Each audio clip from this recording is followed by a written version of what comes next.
All right. Good morning, everybody. It's Tuesday, March, what is it? Tuesday, March 24th already. It has been quite the month for all of us. Welcome to the Matrix. I'm so happy to have you here.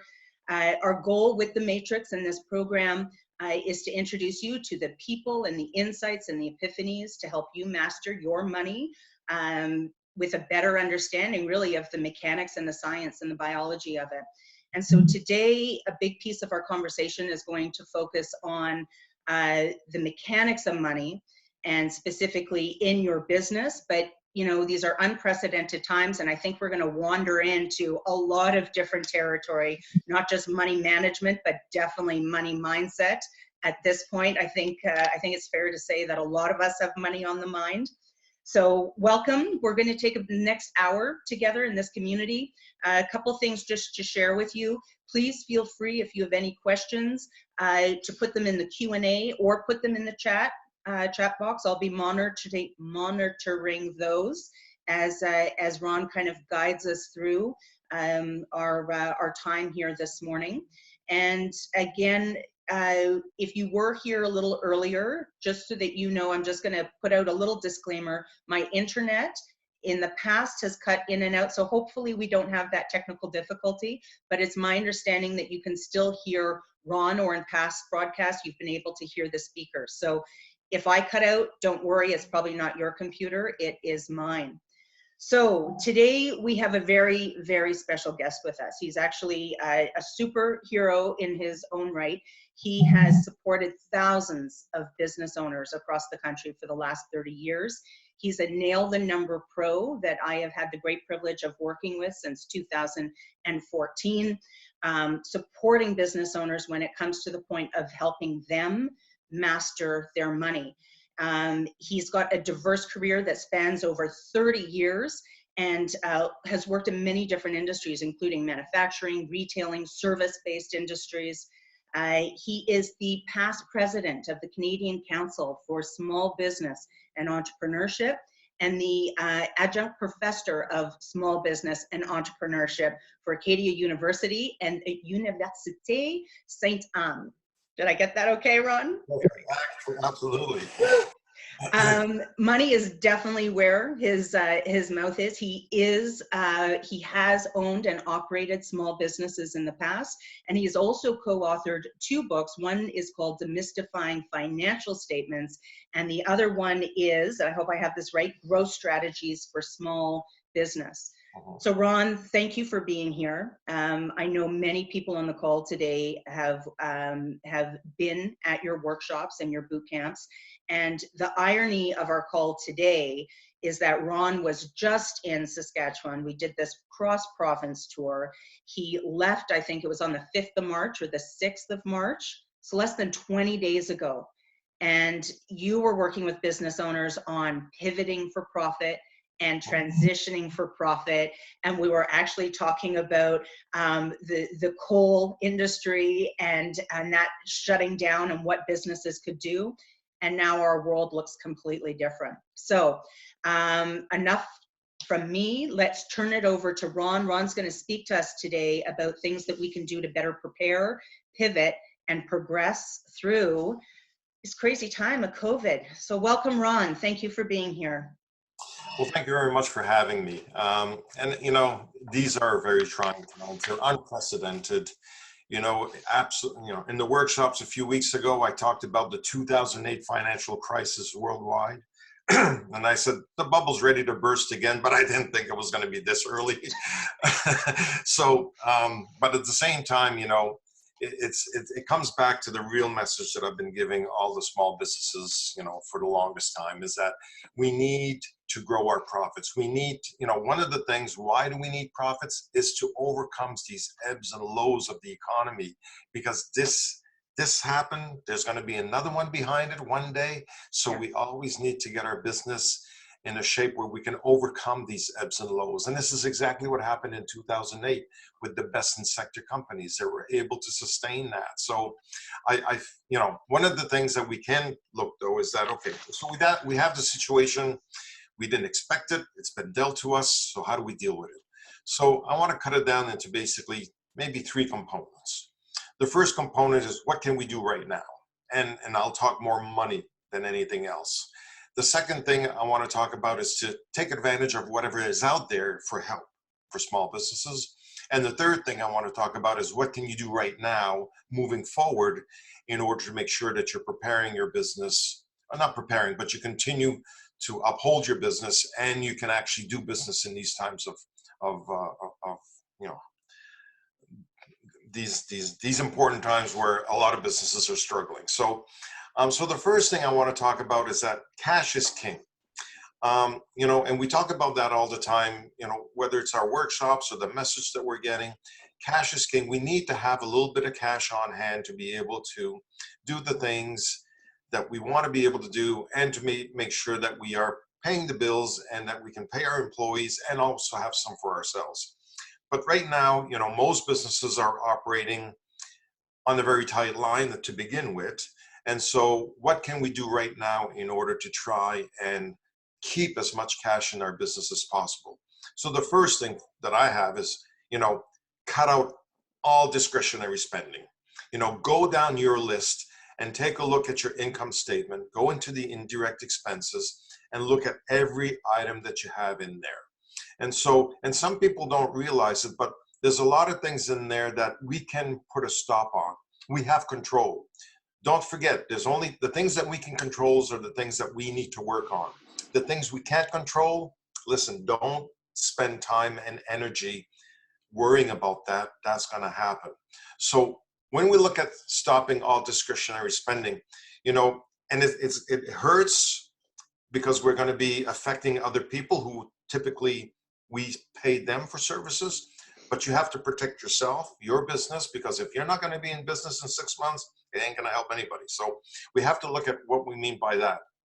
I've got a few things here that I've gone back through some of the financial statements that I've had with the businesses that I've worked for. So we talk about workwear, satellite radio, donations, meals and entertainment. Well, we can't go out anyway, so you might as well save that money. Office supplies, promotional items, advertising. I'm not saying cut advertising out. I'm just saying where you have some opportunities in order to refocus on what you're doing, that would be a good thing to do. So eliminate any unnecessary travel. So you're going to save money on gas. You're going to save money on repair and maintenance, on wear and tear of your equipment. But the other thing that you could be doing right now, let's say, because most of us are sort of not quarantined, but self-isolation. And so for the most part, I would look at each of our own businesses and say, okay, let's take repair and maintenance as an example. Are there things that you've been putting off for now, that you have all the materials, it's not going to cost you money out of pocket, that you can start to work on your business on whether, again, either it's equipment that needs overhauling, or it's your place that needs painting, or whatever it may be. This is an opportune time to be able to do some of the things and to maybe get your mind off a little bit of the situation that's going on. So if there's, you know, or maybe an employee or two. The other thing is that you want to reduce also all, when I say, you know, discretionary spending, we're also talking about power, we're talking about telephones, we're talking about, like, there's a lot of things in there that you can maybe, you know, turn the lights off, turn the heat down a bit. You know, you got to do everything. Those are probably more longer term effects for things that you have control over and you can do right now. You also want to, again, just limit any discretionary spending that you have. So you got to keep as much money as you can in your own business. The other thing is, you know, again, some people are on perpetual inventory purchasing systems. Put it on manual system right now. Put a hold on that kind of stuff. Sorry, Ron, can you just explain that? I don't know that everybody understands the terminology there. Okay, so what I mean about perpetual inventory systems is that we have some people that they're automated. So as soon as an item goes below a minimum order, it automatically puts her order back to the manufacturer. Okay. And so right now is not the time to, unless you're in business, you're continuing to work and you need those parts, that's a little bit different. But I see a lot of people that have a lot of money tied up in inventory, especially if there's going to be a slowdown. So if you have some discretionary where you can go in and you can sort of put it on manual system and just order what you need. You don't Mhm. want to run out, but you don't want to also have excessive inventory, especially right now. A lot of people tend to have a lot of money tied up in inventory. That's money that's not giving you a return. So again, these in unprecedented times like this, we need to make not well, it's sacrifices, but we need to look at our internal operation of what we can do. I'm just looking at my other screen because I have a few Sure. notes. Yeah. I, You, go go ahead. ahead. Sorry, Ron. Go ahead. So you also, if you still have employees, reduce the numbers to the minimum. Even if they have to go on EI and do split sharing, split hours, whatever that may be. This is not and I've seen in the past, and it happened a lot in the West. A couple of years ago when I went there, there was the downturn in the oil industry. Everybody wanted to keep their employees. I don't want to lose them because when the boom comes back, I want to be able to have access to them. Well, listen, everybody's in the same boat right now. Cash is king. I think if you sit down with employees and say, listen, I can pay you for X number of hours, we'll keep you busy based on what work we have, but don't just keep them for the reason of keeping them. And, again, you have to protect yourself, you have to protect your family, you have to protect your business. So maybe it's minimizing hours, or even if it has to be laid off. Yeah. Because some of the things, again, you have to make decisions. They're not fun decisions to make, but they're necessary decisions to make at this point. I think, So, Ron, I think that just to jump in there for a second, because I think that's really important. I know that all the clients that I've worked with in the last week, this has been one of their biggest pain points, other than trying to figure out how to survive. They're all struggling with their employees. They're going to, yeah, let's cut this subscription, let's do the utility piece. But what I love about what you talk about when you're out doing our regular boot camps is this piece about profitability, right? And how we're aiming for 10, 20, 25, and how best in sector performers are getting 25, 40, 50% profit.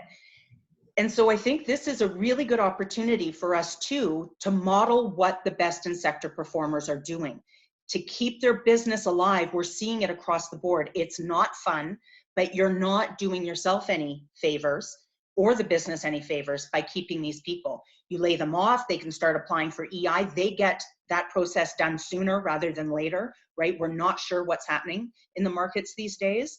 So yeah, it's sorry, I just wanted to jump in there because I know a lot of people, this is so uncomfortable for them, so they're procrastinating on it.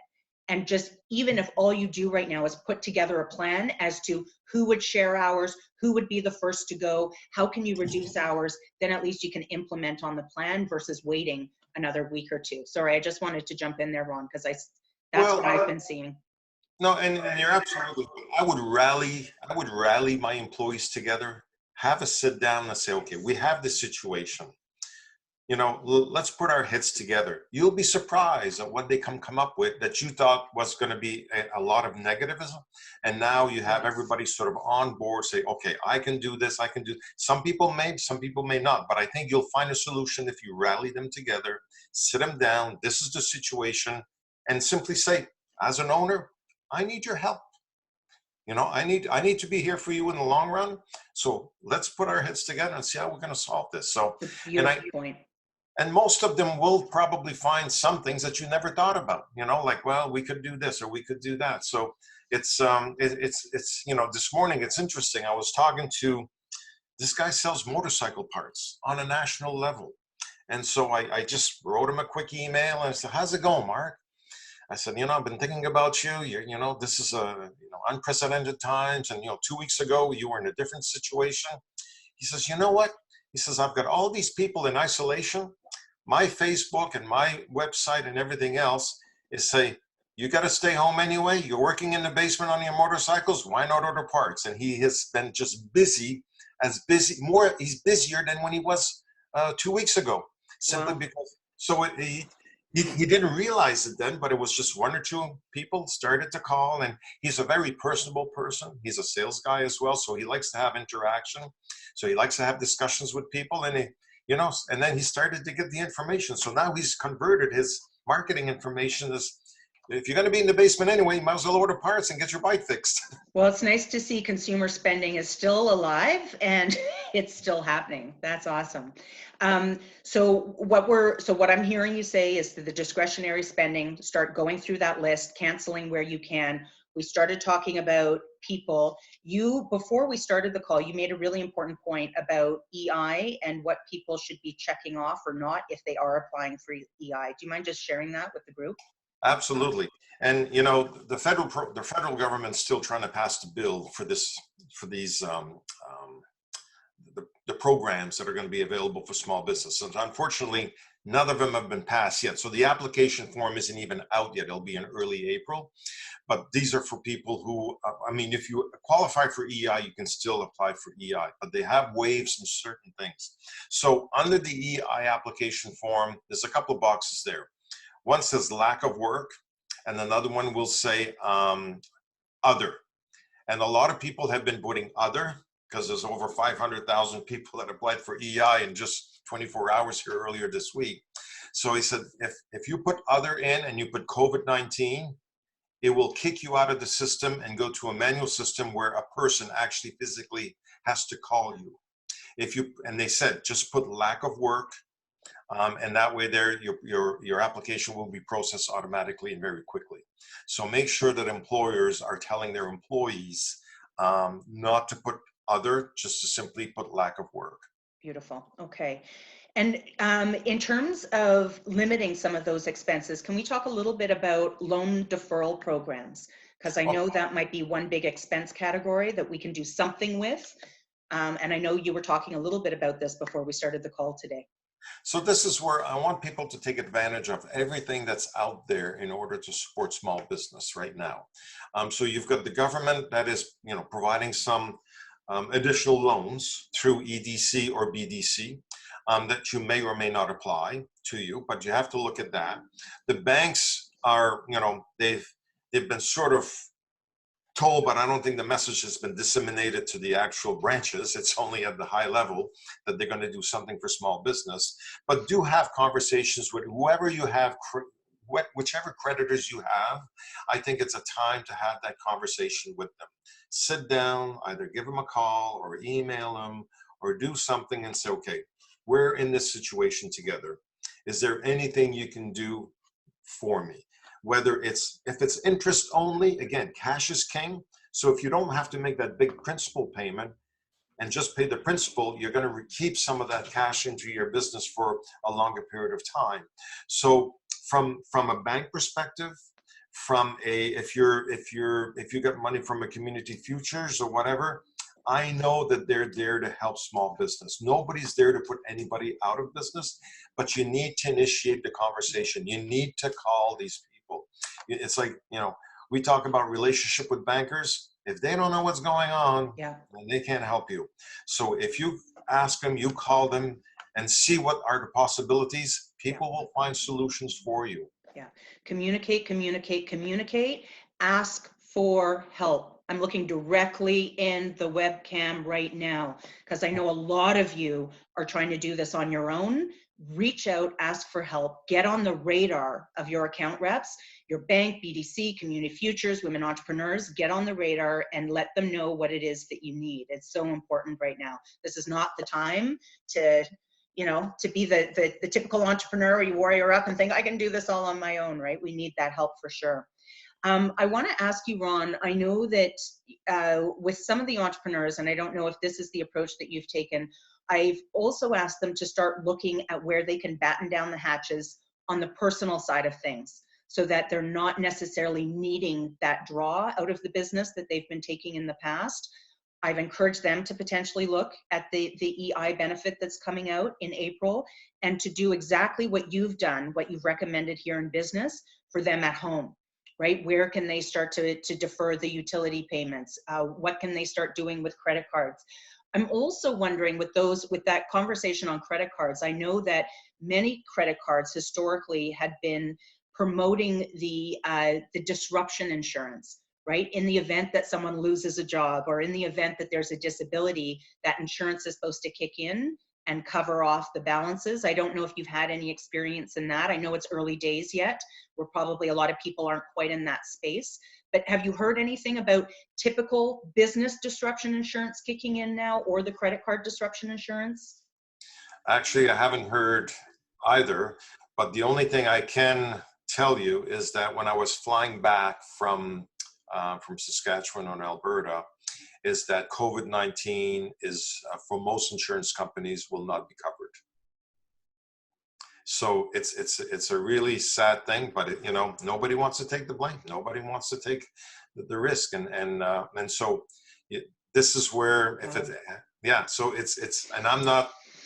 Don't get me wrong, but I don't think that they're going to cover this because it's an unprecedented issue. Oh, But the other thing, though, is I would like the employers to actually take advantage of the 10% wage subsidy that the government is allowing for businesses. So if you're an owner of a business and you're actually taking a wage from your business, if you're taking a dividend, it won't cover. That's the issue, because it's not actually a wage. Mm-hmm. So you have to have actually a remittance to Revenue Canada in order to justify or to qualify for that 10% wage subsidy, because you're going to have to justify it through your payroll deduction. So, but if you are paying yourself a wage, even if you're a shareholder of your own company, apply for that, whether it's you, your wife, or whoever is in part of that business, and whoever remains working in your business, even though they may go on EI, but you're still paying for them.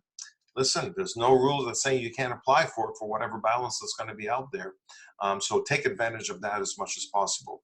So just to confirm then, Ron, that would only apply to incorporated businesses where the owner is listed as an employee, or again, like you said, is actually getting the paycheck, where there's source deductions attached to it. Sole proprietors, it's not going to work, or owners but are just taking a draw from the business and not putting in those source deductions on a regular basis, correct? That's correct. Okay. From what I understand is for sole proprietors and for owners of businesses that are not taking actually a wage, and that their business had to close because of regulations, whether it's emergency measures or whatever that may be. If your province has forced you to close, you are able to apply for the 900 biweekly. So I would encourage you, to go in that direction if that's the case. Okay, that's very helpful. That's great. Okay, is there on the preparation piece? I know you talked a little bit about the inventory management and the automation of it, and trying to see where you might want to stop the automation and put in the manual orders. Any feedback on supply chains and receiving of orders and shipping? Are you hearing anything there? I know there's a couple of businesses where their orders have started to dry up a little bit. Is that impacting you at all? Well, yeah, we're seeing that really across, just not here, but across the world. So, but one of the things again is to having those conversations with your suppliers and having conversations with your customers as well. And I think you got to do both at the same time, simply because you want to make sure that your supplier is not going to leave you high and dry. And if there's if you're still in business and you're still operating, I mean, the construction industry, manufacturing is still operating right now. Some provinces have scaled back and have introduced some different measures, but other provinces are still operating. So you may not be affected, depending if you're providing services either nationally or an international basis. So I think at this point, it would be very interesting for you to have conversations with your suppliers. And again, they're your accounts payable as well. So maybe you can strike up a deal and say, listen, I know you need to pay your line of credit in order to support me as a client of yours, but would it be possible just to simply pay interest for the next 3 months? That will at least cover your line of credit. And then it'll give me the cash that I need to operate with. So I think that's a way of doing it. And I think you may want to be able to do something similar with your customers. Right now, you want to be able to protect everybody around you, because once we come out of this, we still need those suppliers as our part of our team, and we still need our customers. So we need to work with them. And some we can work with, and some might be a little bit more difficult. But I think you need to do a little bit of both in order to try and protect your business. Yeah, I think that brings up a really great point. We're actually going to do an interview with a gentleman I know from Calgary, Marty Park, in the next couple days. But he's advocating for business owners to understand now how they show up for suppliers, for customers, for employees now is going to determine the value of their brand when this is over. Right? So negotiation, communication, kindness, compassion across the board.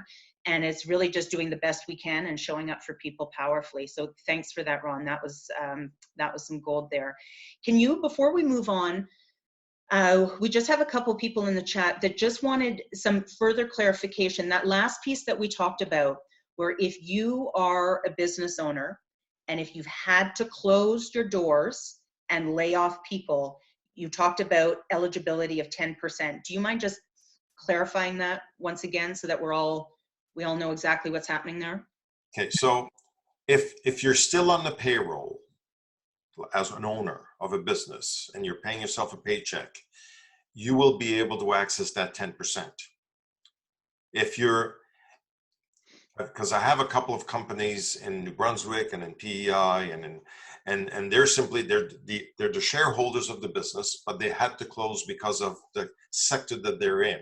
So they're in the healthcare system, but they're not stopping. They have pretty well put a hold on all expenditures, unnecessary expenditures, but they're still, the two owners, the two shareholders are still paying themselves their salary, which they can apply for the 10% wage subsidy through the federal government. But you have to be paying yourself a salary for that. If you have employees that are still working in your business and you're still paying them, you can apply for the 10%. But it's only going to be 10% of what you're actually paying them as a salary.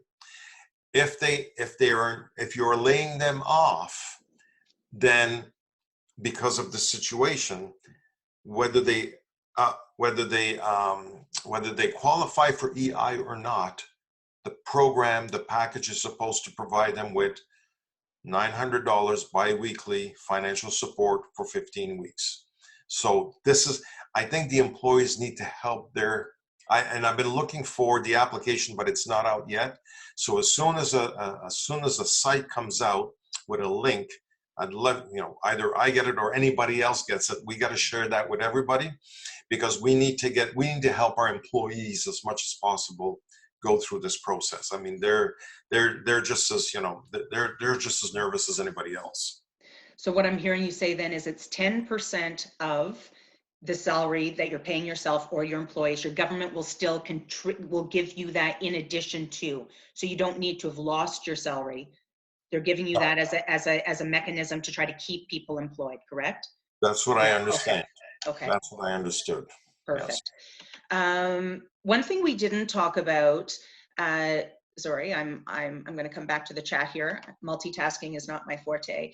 One thing we didn't talk about just on the personal side of things is mortgage deferrals, right? Do you have to have been laid off and maybe you're not aware of this, sorry, but I know that they're looking at extending it to a 6-month period. Are you aware if this applies for entrepreneurs that are no longer taking a salary out of the business? Do you have any information on that piece? I don't have any information, but simply from my past experience, if we don't know if this is going to last another 2 weeks, another month, or another 6 months or longer, we don't know. This is why I say cash is king. So if you're in that sort of situation right now, I would have that conversation. It doesn't matter what situation you're in right now, have that conversation with your bank and look at, it's best to be informed, to be able to make informed decisions. So is there a possibility, should I come back to you as a bank, my bank or whatever, I have a mortgage with you. If I needed to defer principal payments and only pay interest, would you be able to do that for me? Once you get you're either going to get a yes or a no. But I think most banks right now will probably work with anybody. But I think we need to be on the same page. And so I think if you notice the situation not getting any better in a week or 2 or 3, you want to maybe enact that. And so you want to be able to have that ready. You would have had that conversation prior. Don't wait till you're in this situation where you're dire straight and then you have to do something. be a little bit proactive on that. So on the personal side, the same thing will apply. Running a household, I've always said, it's like running a business. Yeah. So we have to do the same precautions as we do with running a business. Okay. You know, Beautiful. and this is where people sometimes, and in the past I had a grocery store, but and my wife and I, we went out and we bought flour, we bought potatoes, but there's so many things we can do with that stuff that's not going to cost a whole lot of money in order to feed yourselves and feed your family or whatever. So, again, it's just common, personal budgeting. Stay away from those prepared foods and try to get more healthy things and, Yeah. make some more things. You've got time now, so might as well use it to, Yeah. you may not all be cooks, don't get me wrong, but there are things that we can do in order to cut back. Because, when you look at a household, groceries is one of the biggest expenses.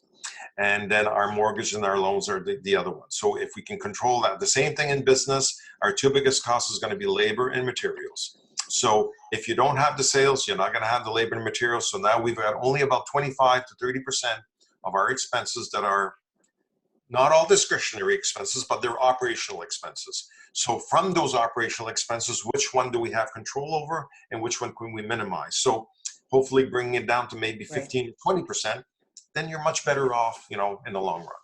Yeah, I think, even though this is obviously extremely stressful times, this is the opportunity to get really smart with our money. This is what is forcing us to actually get uncomfortable with the topic of finance, right? I know a lot of people in this space, and you have been pushing this for 30 years, like get on top of your numbers, get profitable. Profit is not a dirty word, it's a safety net, like you need it. And so this is the opportunity for us to really figure this out and to not get into panic and to not get into this, get into this cloud of chaos and worry and fear. It's been my experience that the anxiety and the overwhelmedness of what most people feel is because they're not taking action. They're just, what do we do, right? So just like Ron's saying, you take those steps, make the calls, reach out. There are a couple questions that have been asked here. And then maybe Ron, just for your clarification.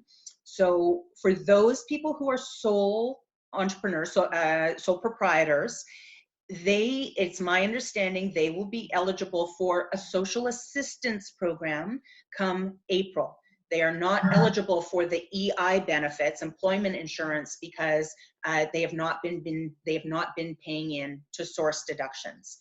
Yeah, So, it's called the temporary income support for workers and parents. beautiful. Okay. So that should hopefully answer those questions for people that have been putting that in the chat. I know we've discussed a lot of things.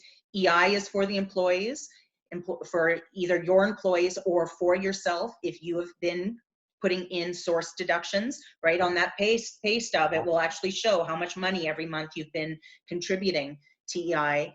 If you are not an employee of the business, then you apply for the, sorry, Ron, I forget the term that you just used, temporary assistance. It's a temporary income support. Temporary income support. Support for workers and parents, yes. Okay, I'm getting lots of funny little comments on here, everybody in the chat. I'm glad to see everybody's laughing. That's good. And then the third piece that Ron talked about was the additional 10% that the government can potentially provide you with to keep your employees. I was actually just on CBC this morning, Ron. They were talking about that, how it's really important if we can for businesses to keep the employees so that the whole economic system doesn't collapse. So it's a helpful incentive for sure, 10%. We'll see what that does, But we don't need to keep our employees at full salary for that. right, okay. Let's say you cut them back from 40 hours to 30 hours. Beautiful. And apply for the 10% to get it on the 30 hours. Like whatever you do, don't, I think some people are well, again, I don't want to be, I hope I'm not misinformed, but from what I understand is if you're going to retain employees in your workplace, whatever you're paying them, apply for the 10%. Because everybody's supposed to qualify for that. So at least you'll get some money back. Do it. Yeah. Go ahead, Ron, sorry. No, There was something else I I wanted to. know, so many thoughts, so much is happening so quickly, right? So much is happening so quickly. Well, somebody asked a question, should I keep paying myself out of the business? Well, there's a couple ways you can look at it. I mean, if the business has the cash flow, you may not need all the money, but you may, if you want to take advantage of the 10%, why not go ahead with it? But then put that money aside. If you need to lend it back to the company, lend it back to the company. So Yes, it's a way, if somebody's going to give you 10% for nothing, I find that's a pretty good way to do it. So I take it. I agree. Take what you can get now, right? yeah, take advantage of Absolutely. all the programs that are out there. And I mean, it's hard to maneuver through all of the all of the websites that are out there, but at least stick to the government website if you're going to look for that information. Because if you look what is available for small businesses in Canada as far as relief program, you're going to get every Tom, Dick, and Yeah, Harry in there, and you've got website. You've got people that are not even associated with government that are telling you. So I would prefer that you keep it to absolutely. the Government of Canada website. If you on the Epiphany site, we put a link to that government website so that if it's updated, I'm not if, when it's updated, probably every 10 minutes, right? It just goes right to that data because you're right, communications now and everything's so fluid. It's hard to kind of keep a handle on exactly what is happening. So the other thing too to keep in mind is take advantage of the filing for personal income tax till the end of June or 1st of June, and also to remit your income tax you have till the end of August. On the corporate side, you still have some. If you owe corporate taxes, you're going to have relief for that as well. And that if your taxes were due now or anywhere between now and the end. Um, I think, yeah, 31st of March or before March, if they're due now or before today, you've got till August 31st to pay your corporate taxes as well. Like, take advantage of all of those things. Be informed.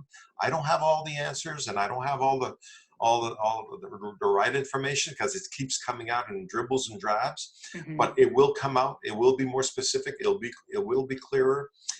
I'm really hoping that today, when the government sits, the House of Commons sits, that they'll be able to pass these bills so that they can get it to the Senate tomorrow and get it passed at the higher level, so that we can implement these. And because right now, it's like a campaign. They promise this stuff, but it's not all factual yet. So we have to be Right. careful, but do take advantage of everything that's out there on the personal side as well as the business side. Okay. So great advice. And actually, we're getting some resources that are getting posted in there. So thank you for Clay. Thank you, Clay, for that, for posting that in. We'll make sure that we pass those resources around. I know that there's definitely a lot of confusion out there for people or uncertainty as to where to apply for some of these programs, who should be applying. And I know in the chat box there's some of you that are talking about, well, what if we're both in the business, or what if my partner has a business over here and I have a business over here? Definitely approach this as, what can you do in your business, what can they do in their business, right? Two separate streams. Try to find the money in both streams so that you can pool it together. If you're both partners in your own business, Ron, have you worked with anybody right now where you've got a husband and wife in their own business trying to piece this together? Is there any specific advice there? Um, Again, it all depends. They have to just take advantage of everything they can. But Yeah, one of the things, it's a little bit of divide and conquer, and I just want to, sort of maybe head into a little bit of a different direction here. beautiful. Is that, and I've been speaking to a lot of businesses, and I'm encouraging them to have, pick 10 customers today, have a quick call with them, how it, like a what if conversation, how's it going? Is there anything I can do? And I've had restaurants now that are delivering meals at the door, and people are paying by e-transfer. So there's no contact, but it's, that's because somebody was proactive and they called the customer and they said, I'd love to have, whatever it was. So, and I think this is where I think we lose sometimes. We don't know what people were going to say, but if you start having conversations with people, I think you're going to start to be able to look at different ways of Yes. providing your services or your products, and probably things that you've never imagined before. But by having that conversation, I think will allow you to look at opportunities. And I'm seeing that even in these situations, in these times, we're finding people that are resilient. I never underestimate the tenacity of an entrepreneur. They're going to survive. They're going to push forward. They're going to find solutions, but you don't have to do it all alone. You know, have a little bit of a chat session like you're doing right now. Bounce ideas off, things that you may not have, you know, even as an owner or a business owner, this is the most important time where you need to surround yourself with either other entrepreneurs or people that you can share things that they may have thought about that you may not have. And I certainly don't have all the answers, but there's one thing I can leave you with, and this, I should get Connie in here, my wife. She's the other side of CNR. She's the care and the consulting, you know, and, you know, she'll always say, you know, sit down, put yourself in a tranquil place where there's no music, no noise, no nothing. Maybe you're looking out at a scenery, or maybe you just put a scenery on your screen. Sit there for an hour. Don't cross your legs, don't cross your arms. Just sit there. You may want to put some classical music in order to focus. And what will happen is that in these times, and you know, stay away from the TV also, because that can bring the negativity. I mean, we're bombarded by negative messages on an ongoing you know, day-to-day lives. So if you sit down and you focus and you think of what are the memorable things in life that you did that were fun, where, you know, who are the people that you like to be with? I mean, right now it's a little bit difficult, but I mean, and then if you do that, if you sit down for an hour, what will happen is probably with the first 15 minutes, your mind is going to be racing. I should be doing this. I should be doing that. I shouldn't be sitting here. I shouldn't be wasting my time. But I'll tell you what, after about 15, 20, 30 minutes, your mind is going to start to slow down. After about half an hour, things are going to have to clear up. And within 45 minutes, you're going to come with solutions that you never thought of, because you had an opportunity to rest your mind and focus on the future. Don't focus on the past. We can't change the past. We can only look at the future. So look at it this way.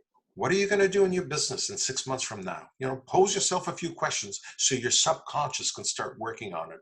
Our conscious mind is only about 10%. Our subconscious is about 90%. Let your subconscious work on solutions. So I love that, because you're totally talking about, for those of you that are in the matrix, I know there's many of you on the call today, everything Ron has just talked about is completely what we do in week 3, right? What are we in the process of creating? And it's not about how it's going to happen. It's about letting that unfold. There's 2 things that I want to ask and kind of have a conversation around before I forget, and this might be too premature. But what industries do you think are going to be essential or pivotal as a result of coming out of this? Which ones are going to survive and thrive and flourish once we're on the other side of COVID? Well, let me put it to you this way. In the last 30 years that I've been keeping track of statistics, we still have 50%, we still have 90,000 businesses that close every year in Canada. 90,000 open, 90,000 closed. It hasn't changed, and it probably won't. The number may spike a little bit this time around because we have a few businesses that are simply, you have a few businesses that are simply just status quo, not status quo. They live week by week, and they, you know, and they're going to be most affected. What I've seen in the past is that it doesn't matter what sector you're in. It doesn't matter where you are geographically. It doesn't matter how big your population is. I see businesses that are best in sector and survive. So by me trying to answer that question, it wouldn't do it justice, because I know that people will overcome difficult situations, but people usually give up before the end result. So we need to, again, to come back and look at the future. You know, out of all of this, how are we going to learn from this experience? What are the things that we're being taught right now as far as how to deal with this? When you come out of this, I'm hoping that every entrepreneur, that hopefully the ones that are, there's quite a few that are going to be still in business, but I'm hoping that they will learn from this and really prosper and go forward. So to me, it's not about, because I've used the example many times in my presentations. You have 2 different people, the same background, the same experience, the same education. One will flourish, One will fail. Why is that? Personality. It's all about relationships with your customers, with your suppliers. And if you continue to maintain that relationship and continue to talk to your customers and suppliers, somehow you will pull through with this. It doesn't matter what sector you're in. So some will probably flourish a little bit more. You've had people that have been trying to take advantage of the situation where they bought out all the stock for the hand sanitizer, the sanitizers. Shares in Zoom. I kind of, Costco put an ad out or said that they will not take any refunds for toilet paper. You cannot return your toilet paper to Costco or your hand sanitizers, which, but I mean, you've had people that try to exploit the situation, but I think for the most, those are few and far between. But I think for entrepreneurs, we just need to think like entrepreneurs. We need to think, going forward, we need to be positive. But, there's things you can do right now, and it's to have those conversations, and if it's just simply reaching out to a customer, how are you doing? You want to go from satisfied customers to loyal customers. These people will come back to you once this is all over. So we need to continue. We can't just hide we're hiding in our offices and that, but we do have ways to communicate with people. Yeah, absolutely. I'm going to share here because it might actually trigger a couple of ideas for people. I'd like to share 2 ideas that some of the clients that I've been working with have come up with and have had huge social impact in the communities that they serve. So one is actually, it's a studio that they do rowing. So it's not a bike studio, but they have row machines. 2 young people, right? Just their first business, right? They've been open for just over a year, and then this hits, and what they ended up doing is they ended up renting their row machines to the clients. They deliver the row machine, and they rent it for a month. So they rent the row machine for a month, and all the proceeds, what warms my heart about this is that all the proceeds are actually going to fund the first line responders. Right? So they actually cleared out all of their row machines for the first 3 months within 2 days. And the community feedback on that was all through social media. And then they built this campaign around row warriors, and everybody, show us what you're doing and what your clicks are and what your pace and cadence, and just the goodwill that they bought in that situation with the community, with the first responders, with their clients, right? Just the love was incredible. And one of the other examples is a tire changing company in Kelowna, who they have their whole COVID response. So that was the first thing they did. Here's how we're going to respond. Flat tires, obviously an emergency. Here's how you're going to deal with it. You call this number, bring your car in. But the proceeds of the tires being fixed are going to the food bank. And then this owner is actually, he is organizing a food drive. So if people have food that they want to give, they leave it on their doorstep, he picks it up, he brings it to the food bank. His brand proposition was always about keeping things rolling, and his food bank has been his charity of choice for the last 10 years. So it's amazing to see how people are stepping up. So as we try to figure out this pivot, yes, definitely, distribution models. How can we get our product to people? We see a lot of service-based businesses going online. We see a lot of the delivery pieces. But again, remember, there's ways to kind of, move through this. And just like Ron said, you don't necessarily know how. Sit in silence for a bit. We've got some time now. This is our time to do it and see what ideas come up. Those are those ideas there, Ron, of just that quiet piece. And again, trying to calm that anxiety and those fears around what do you do. The answers will come if you create the space in your mind for those answers to show up. Any other points there that you want to make on pivoting? I know that typically your pivoting workshops are hours, but at this point with pivoting, our options are a little more limited than normal. But any other thoughts there? Well, the only thing I can think of is that depending on what type of business that you're in, whether it's service, whether it's manufacturing, whether if let's say you're manufacturing something or you're providing a service, maybe there's something in with your team that you can, let's try to come up with new product ideas or new service ideas that we never thought about. Because once we go forward, these may become very valuable in the workplace, or just not the workplace, but in our society. So I'm thinking of, maybe you have inventory of something that you haven't been able to move for the last 5 years. It's sitting in your basement.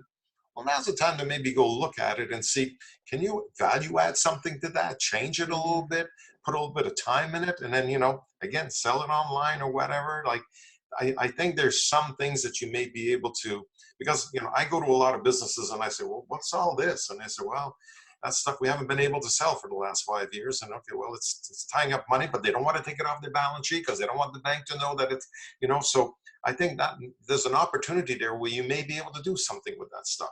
On the service side, the same thing. Take a look at your programs and services you're providing now.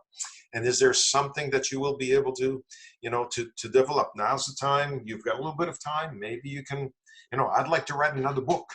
I'm trying to clean my plate off so that I can get time to write that that other book on, a lot of the stuff that we teach in our workshops. Because everybody will ask me, like, is there one book that has all of this? And unfortunately, 10 years on, it's little bits and pieces from everybody that puts it all together. So it'd be kind of nice to have that. But I think coming back is look at opportunities from within, see what you can value add, and that's one of the growth strategies for business is to make sure that you can take advantage of the resources you have, the capabilities, the infrastructure that you have, and how can you maximize that. Beautiful. I've got here too, just a little note, a shout out to the organizations out there like Community Futures, like Women Entrepreneurs. I'm trying to, Futurepreneur. There's so many of them across the country right now, but those are phenomenal resources to tap into, who are there for you to just kind of, what are you seeing? Where are the needs? What ideas do you have? This is when they are there to support you through, like, this is the time where they will be worth their weight in gold to you. So reach out to them. There's so many supporters out there that have your back, that are ready to give you great ideas that you can start packaging and pivoting. Go ahead. Clay had some comment there by Clay on insurance. One of the things that people need to recognize is always question your insurance policies, because most of the insurance policies, year after year, they'll come back and say you have a $500 deductible. Well, if you increase your $500 deductible to $1,000, you will reduce your insurance by 15%. That part of that claim, whether it's a collision or whatever it might be, or vehicles or whatever. And if you increase the deductible to $2,000, you can reduce it an additional 15%. So up to 30% savings on insurance. To be truthful, how many people are going to put a claim in for less than $2,000? So why do you have your deduction at $5,000? But you have to keep reminding the insurance companies this. So go through your policies, go make sure that you have everything. And if you have multiple insurance, like let's say you've got your building and your car and your vehicles or whatever that may be, usually there's discounts when you have multiple insurances. So make sure you're taking advantage of all of those. But you do have to read your policies on a yearly basis and take advantage of that. That's a great point too. I think that, we could come up with a whole sheet after this, like what should we be doing annually, right? Like, and reviewing your wills, reviewing your insurance policy, reviewing your bank fees, right? We just kind of let it slide. And now, bing, here we are. It's like time to review. Necessity, what is it? Necessity is the invention, or necessity breeds. What is that saying? What is that adage? Necessity is the mother of invention, right? Yes. So here we go. Jeez Louise. Okay, so let's just talk about as we move forward now. So we've talked about ways that we can prepare. We've talked about some ways that we can pivot, looking for market opportunity, looking for what you've already got. We've got some support mechanisms in place that you can reach out to. Progressing through this. So now at this point, we've done everything we can, right? And like we were saying, this Venn diagram, can you control it? Does it matter? You focus on the middle. Any advice for once we've done everything within our control, and we recognize what does matter, any ideas for moving through this after that work has been done? So now it's time to look at the future. And again, now's the time to rally your employees, if you do have employees, or your customers, or your suppliers. What is going to be your next steps? And I think this is where we have to be forward thinking a little bit. So one of the things that I usually encourage people to look at is that we have to do it for the right reasons as well, and I go back to always, people need to have values, personal values and business values, and they're usually not much different as far as they're congruent. And so when you're looking at opportunities for the future, we have to always, it's called what we call focus criteria questions. We have to look back. Will this help us fulfill our values? Because right now, probably a lot of people are questioning, what are we living for? What our purpose in life is, and we have to sort of, and it's true. So we have to, we've got time to reflect a little bit. So I think we have to make sure that, what is our purpose? Are we fulfilling our purpose? And we have too many people that are going to be anxious. They're going to be stressed. They're going to be, this is where Connie comes in, and she helps people with, making sure they sleep well so they can make informed decisions, so they can reduce their stress. So coming back to this is that looking at the futures, I think I'd go back and do a little bit of soul searching and say, okay, what's our purpose in life? What's our business purpose in life? How are we helping people? What are the things that we're doing? And then from there, I think is what are the, I think it's time to look for opportunities through all of this. And there's two things we have to look at. There's opportunity identification and there's opportunity evaluation. They're two separate things. So, but the simple way to evaluate an opportunity, will it help us fulfill our vision, our mission, and is it congruent with our values? And if it is, and we have this certain criteria there, I think it's up on in our toolbox, but it's simply, it helps us. What are the opportunities for the future? And I think we got to expand our mind, talk to people, have those. You can't have coffee meetings with people because right now, but you can have virtual meeting like this, and get 3 or 4 people. So it's all about looking at the future. Again, we can't change the past, and what's going to come out of this, nobody really knows. But I think there are plenty of things that are going to come out of this. And I think if we are, as entrepreneurs, we have to, that's what we do. We come up with new ideas. We try new things. We want to try. We want to do better things for our society. So I think this is a good time to look at where are we going with all of this. Where are we going with our business? Yeah, beautiful. I think in the Matrix, we talk about, don't laugh when I say this, but I know the Matrix members are going to laugh at this, but we talk about the GOAT, and the GOAT is the greatest of all time. And it's not about the ego attached to it, right? And oftentimes with the business, it's like, oh, I want my business to be this in this sector. And it's about, just like you said, Ron, is what is our purpose? What are we really here to do? How are we meant to show up powerfully for ourselves, for each other?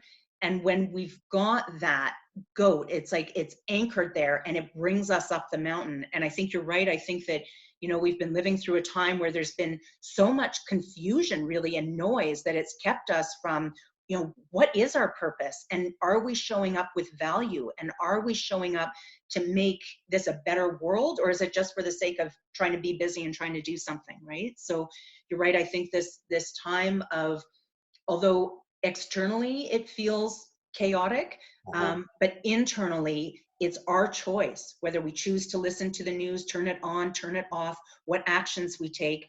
This could actually be an extremely peaceful time for all of us, right? Where lots of reflection and lots of growth to come out of this. Because you can drive yourself crazy. You can, yeah, and again, it's your choice. And this is the week 3, right? Go ahead, sorry, Ron. Like Abraham Maslow, hierarchy of needs. Yes. Yeah. Self-actualization. We need to reach that, first is just food and shelter, and that's probably, a lot of people are probably in that stage right now.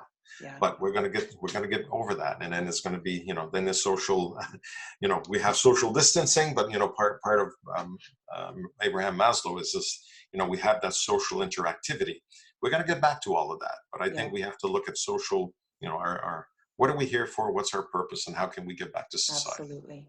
And I will share, this is a very different perspective, but I will share that having been through a bankruptcy before, I know everybody right now, all the fear and the anxiety is about, oh, what if I lose it? What if I lose everything? What if I lose the business? What if I've been through that, and it's not that bad, right? You get to keep your house, you learn through it. And it is what actually was the kick in the pants that I needed to get my life together. So a lot of people, and we've talked about this in the Matrix before, the stress that you're feeling around losing it, if you realize that on the other side, if you were to lose it, you're still okay, right? You're still fine. You can rebuild another business. Your debt gets wiped out. You're right. I'm not saying it's the answer, but when we focus on the fear of what could be, we're just creating more of it. So you really, and this is what I love about Ron's work too, is put a plan in place that moves you forward. We've had some really good discussion today around what you can do to obviously prepare, what you can do to start pivoting. And then your work going forward is going to be to maintain that mental space to stay, okay, here's what we can control and here's what matters. I think too, what I've noticed, Ron, you know, let me know what you feel about this. I think for me, the three most important C's moving forward is about community, you know, staying entrenched with your community, don't isolate, connection, right? And reaching out, and like Ron said, with your customers, with your suppliers, and in that area of compassion, right? Everyone's going through a tough time. Where can you work together? And then that brings on communication. So community, connection, communication, those three, I think, you know, kind of lead us through, but taking responsibility for that mindset is huge. So let me, Ron, any closing comments? I'm just kind of going through our chat here. And no, I like Shannon says change is inevitable. I forget the, oh God, it came off the screen. Growth is optional. You know, and I think you're absolutely right. I think we need to focus on the future, you know, and you know, we'll all need to make decisions. We're all going to make sacrifices, but we need to move on. I mean, you know, and I think that's the main thing. And whatever happens, it's going to be in the past, and we got to move forward. So we need a better place. Beautiful. And you know what? You know what's amazing about this too, I have to say, is that we're all moving forward together. Mm-hmm. You know, in the past, I've worked with entrepreneurs that got a cancer diagnosis in the middle of trying to run their business, and there were no support mechanisms, and there was nobody, right? And we're all in the same boat. Again, unprecedented, never happened before. It's the great equalizer, and we're all in this together, and we'll all get through it together, just like Ron. Absolutely. Yeah. So, so thank you everybody for joining. There will absolutely be a recording. I'll make sure the recording not only gets on the website, but we'll get it into Facebook. We'll get all the links there. Feel free to circulate, to distribute to people. I'll make sure that all of the amazing links and support that were posted in this chat get shared as well. So thank you for showing up powerfully and getting that support in there. That's what it takes from all of us, right? Anything that we hear about, get it out, communicate it, let people know that it's out there, and we will get through this. We will. Okay, thank you, Ron. Thank you for investing your time with us today. You stay well, everybody stay well, everybody stay healthy, and everybody stay financially fierce. We got this. We're good. Absolutely. Very good. Bye, guys. Okay, thank you so much.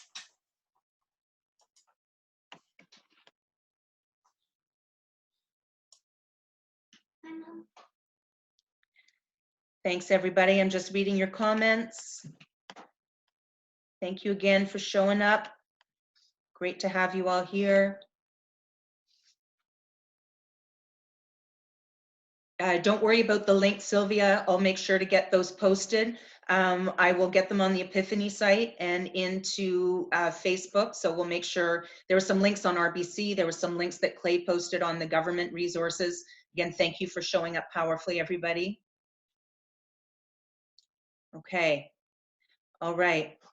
And I'll put Ron's contact information if you wish to reach out to him as well. So, okay, people, love you lots. We'll see you soon. We'll be interviewing Marty Park here in the next couple of days on your brand value, and keeping your brand intact through this and what it will look like on the other side.